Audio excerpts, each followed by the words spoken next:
قال الله تعالى بعد أن أعوذ بالله من الشيطان الرجيم بسم الله الرحمن الرحيم وما آتيتم من ربا ليربو في أموال الناس فلا يربو عند الله وما آتيتم من زكاة تريدون وجه الله فأولئك هم المضعفون.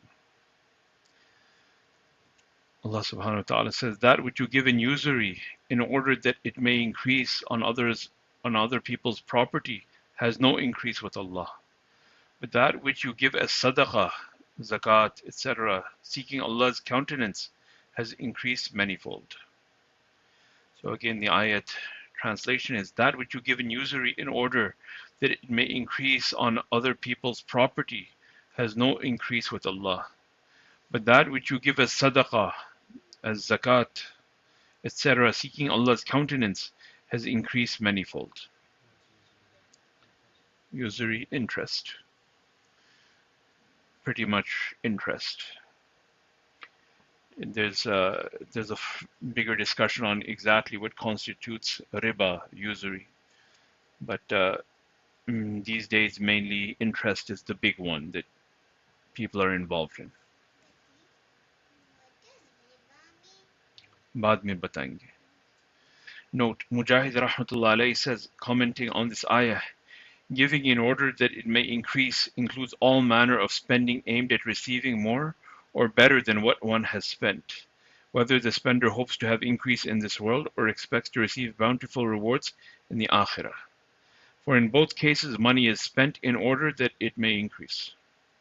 That is why usury and zakat have been mentioned together. Another tradition reports Mujahid Rahmatullah alayhi as saying that the ayah refers to gifts. So that is to say, if someone gives a gift to a person in the hope of receiving a bigger gift in return, he shall as a rule receive no increase in his money from Allah Ta'ala. Similarly, the gift money given to a married couple on their marriage and the money spent on arranging a feast for a person in the hope of receiving from him a gift calculated to be costlier than the food to be served shall bring no reward from Allah Ta'ala, who grants manifold increase to those alone who spend money solely to seek His pleasure. Sayyid ibn Jubair Rahmatullah alayhi says, if a gift is given with the intention of receiving a return only in this world, it shall bring no reward in the akhirah. Obviously, when a person does not wish to be recompensed in the akhirah, why should he receive a reward in that life? Ka'b Qurazi Rahmatullah alayhi says, he who gives a gift to a person with the intention of receiving a bigger gift in return shall not receive any increase from Allah Ta'ala. But he who gives a gift to someone solely for the sake of Allah Ta'ala, hoping for no return or favor from the beneficiary, shall receive ever increasing returns from Allah Ta'ala. It becomes evident from the above that those who give zakat, gifts, etc. to the people in order to win their gratitude are in fact losing their own benefits owing to their insincere intention. The ayat quoted at serial number 34 in chapter 1 is also very relevant here. So this is from the words of the prophets, إِنَّمَا نُطْعِمُكُمْ لِوَجْهِ اللَّهِ لا نريد منكم جزاء ولا شكورا. जी यूसुफ, आपको पता है कहाँ से पे आता है? Surat al-Dahr, meaning they say, we feed you for the sake of Allah alone. We wish for no reward nor thanks from you. They say, we wish for no reward nor even any thanks from you. They don't even care that they didn't receive a thank you. They don't care. They gave it only for the sake of Allah. And Allah Ta'ala has specifically asked Rasulullah Sallallahu Alaihi Wasallam not to spend money with the intention of receiving an increase in return. In another place in the Holy Quran, Allah Ta'ala says, addressing Rasulullah Sallallahu Alaihi Wasallam, وَلَا تَمْنُن تَسْتَكْثِرْ. Gee, where does that come? Gee, Surah Muddathir. This is from Surah Muddathir. So both of these are from the 29th para. And this is talking about how the dealings that the Prophet ﷺ used to have with their people. So, yes, for our children, it's good that we teach them to give thanks, that they should be saying thank you and please and this and that. Not because we actually, as parents, we're going to keep on giving to our kids anyways. So, it's our responsibility. But it's also our responsibility to teach them good manners. But when we're giving to someone else and it's not our responsibility to teach them manners, then they thank us, they don't thank us. It's okay. We're doing it. إنما نطعمكم لوجه الله. We're feeding you for the pleasure of Allah. لا نريد منكم جزاء ولا شكورا. And definitely we shouldn't be feeding people just so that we can post it up on Facebook. So as regards the rewards for spending in the cause of Allah Ta'ala and the increased promise for that, in this world and the Akhirah, we have already quoted a number of ayat and hadith to that effect in chapter 1 above. Therefore, those who spend for the cause of Allah Ta'ala should be very particular about the purity of their intentions and should not at all expect a feeling of obligation from those who receive their gifts, nor expect to get any material gain in return for their favors. Undoubtedly, it is binding upon the one receiving a gift to be grateful to the giver and express his thanks to him. But if the giver has any intention of expecting or receiving such thanks, his spending shall cease to be regarded as an act of devotion performed for the sake of Allah. It will rather count as a deed performed for worldly gains. Especially in case of zakat, a man should not in the least think of obliging the poor, because while paying zakat, he is performing his obligatory duty, his fard, and doing no favors to anyone. Quite significantly, the ayah promises manifold increases to those who pay zakat, thereby seeking Allah's pleasure. And today, after Asr Salat, we were reading also some hadith about zakat, and part of the commentary on that was that Prophet ﷺ is saying that if someone were to give zakat, then it would remove the poverty of the Muslims.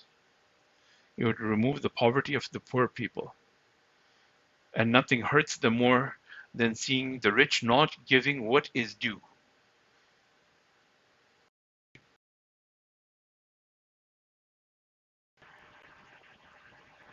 Nothing bothers them more than seeing the rich not giving what is due. Because this is, in fact, the right of the poor person. At this point, it is the right of the poor person. It is not the right of the holder of that money. Someone gives you a $20 in your hand, a $50 in your hand. He says, please, give it to person B. And now I say, oh, look, I'm rich, money. And then I think it's my money. Then I am a fool. I am a fool. Because this money is not mine. Clearly, it belongs to someone else. It is someone else's right to have that money, to use it for what they need. And if I start using it for what I want, then I'm in a very problematic situation. So likewise, zakat, when the time of zakat comes, then we should discharge it, and we should give it to those, who are eligible to receive that zakat. We should not be giving it. We should not be holding on to it. Rather, we should try to discharge it to those people as soon as possible, so that they can be relieved from their poverty, or whatever poverty they're in, can be decreased to some extent, and they can at least put some food on the table or whatnot, take care of their needs. So zakat is that right. So when someone accepts it, we should be grateful that they've saved us from this burden of carrying something which was not ours. Sometimes we have something, someone asks us to hold something in our garage or something like that, and it's been sitting around for years. You're like, come on, man, just take this thing out, just get rid of it, do what you got to do, but at least don't let it occupy my real estate. And my real estate here, I keep on thinking that what happens if this material which belongs to someone else goes to waste, then I will be responsible for it. So when someone takes it, we should be grateful, and we should give it happily. that we have fulfilled our obligation.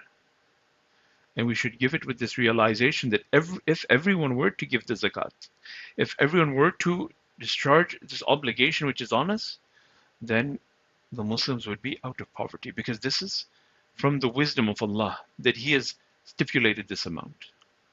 He has stipulated this amount because that is the amount which will remove the poverty if everyone were to give it.